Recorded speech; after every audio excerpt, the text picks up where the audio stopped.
Hello and welcome to Swipe. Coming up, pulling the plug on social media. What drives people off grid, and should we all follow suit? For all dedicated followers of tech fashion, we check out the latest wearable gadgets hitting the high street. It's the Lovies, Europe's Digital Excellence Awards, announced this year's winners. And we're picking up our virtual paintbrush and palette, getting in touch with our artistic side in this week's app review. Social media plays a central part in most of our lives these days, from keeping in touch with friends through to helping you make the contacts which could land you a job. But, believe it or not, there are some people who've had enough and are deciding that all this constant interaction is way too much. They're closing their Facebook accounts and turning away from Twitter. But just how easy is it to live life off the grid? Katie Spencer's been investigating.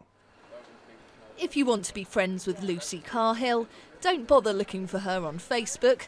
4 years ago, she decided enough was enough and made the radical decision to delete her account, frustrated by the amount of oversharing there is online. I broke up with a boyfriend and I did not want him to see what I was doing, or I didn't want to see what he was doing. It's a really nice feeling, people not knowing anything about me. But Lucy is in the minority, and new figures on our constant desire to communicate online paint a disturbing picture. The average person now uses some form of internet-connected device a whopping 34 times a day. And more than 1 in 3 of us admit to checking our handsets when there's a lull in conversation. So not terribly social, and in fact some people believe what we're seeing is increasingly compulsive behaviour. We sort of joke about it, but people do sort of almost go into panic if they think they've lost their phone. So it does seem to have almost created, if you like, a kind of modern anxiety disorder. For most of us, with our friends, family and work contacts using social media, walking away seems an unlikely prospect. But should we be doing more to control our consumption?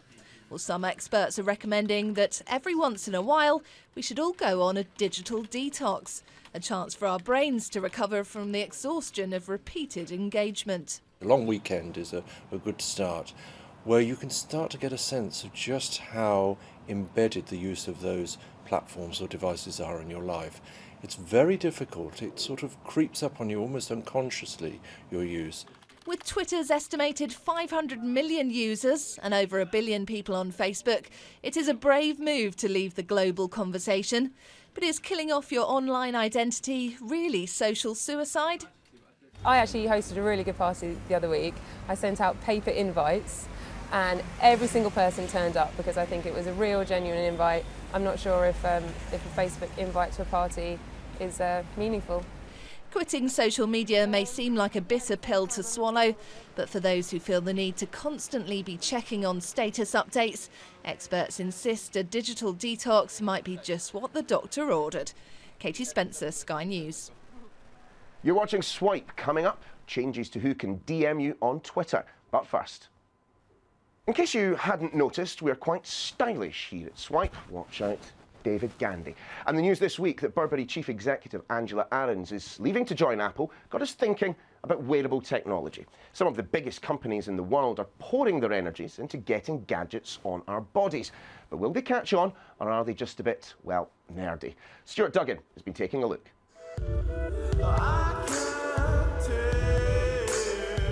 This is where the worlds of fashion and technology collide. Wearable tech. It's certainly novel, impressive, and it could be the future. But is anyone actually going to wear it?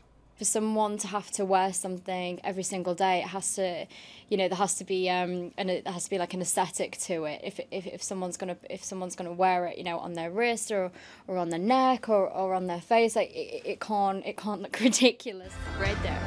Okay, glass. Take a picture. Glasses, watches and even tech dresses make the news these days, but the concept of wearing gadgets has been around for a while. Some products catch on, some don't. So is it just a case of being comfortable with what's familiar? We're used to wearing watches, we're used to having bracelets and bangles, and therefore they fit in more with our consciousness of what we'd expect people to have on them. I think as technology grows and it gets better, and you can easily imagine a Google Glass looking more like something from Mission Impossible than this sort of contraption with a monocle sort of display at the moment. There's also the social element. If you wear your gadgets out in public, you risk becoming a nuisance, or at the very least, just looking a bit silly. Angela Ahrens is not the first fashion executive to be recruited by Apple. Former Yves Saint Laurent boss Paul Deneve joined the company earlier this year. Their latest signing suggests Apple are putting together a team to move wearable tech away from the novelty and into the mainstream. Stuart Duggan, Sky News. You're watching Swipe. Coming up, fancy yourself as the Picasso of the iPad.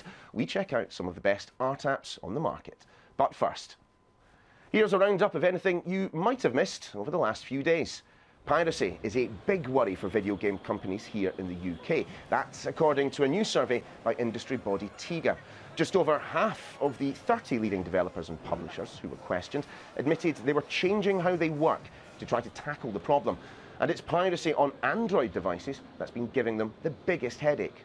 Some companies, of course, will move towards those platforms where piracy is less acute.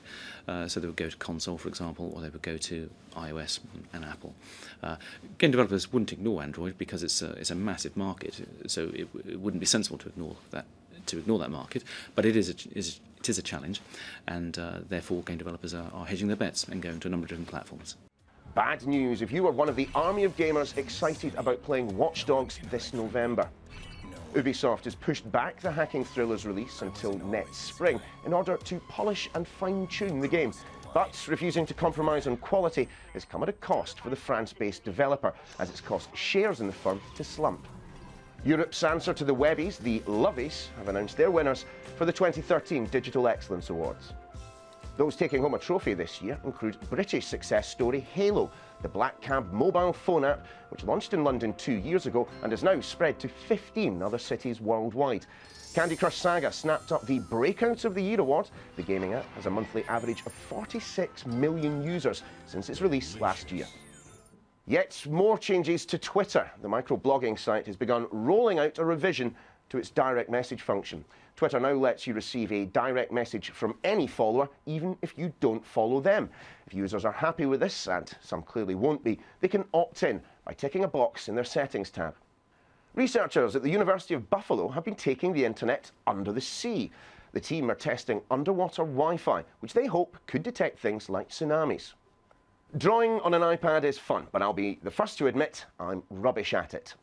Fat fingers. So how do you turn your brilliant ideas into masterpieces worthy of the Tate? Well, professional iPad artist Nadia Rysakova knows a thing or two about creating some impressive eye paintings. So we asked her to give us some recommendations of the best apps for budding Picassos. As an artist, as a professional artist, I tested many different applications. I'll begin with Brushes 2. This is the very first application I started to work with.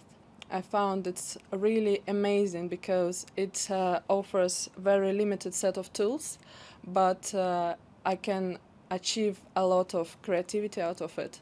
The developers came up with Brushes 3, but unfortunately it lost extra bit of tool which allowed to transfer your images and store them in your computer.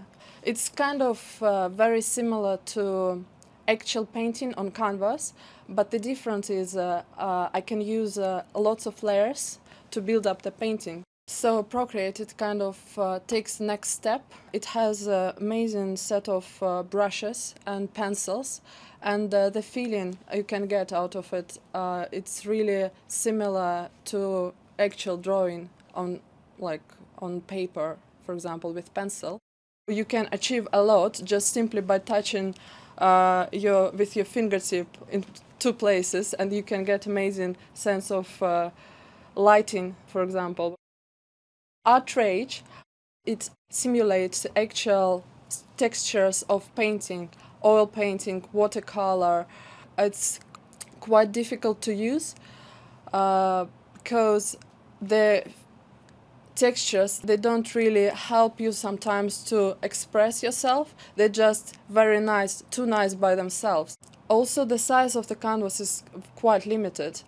Sketchbook Pro, the big advantage of this application is that it allows you to draw a very straight line, and also circles. So it could be very useful when you draw architecture, for example. So when you need to be very precise, you can combine this straight line with freehand drawing. That's your lot for this week. Remember, you can catch up with the breaking tech stories all week on Sky News for iPad, our smartphone apps, and skynews.com. We'll see you next time.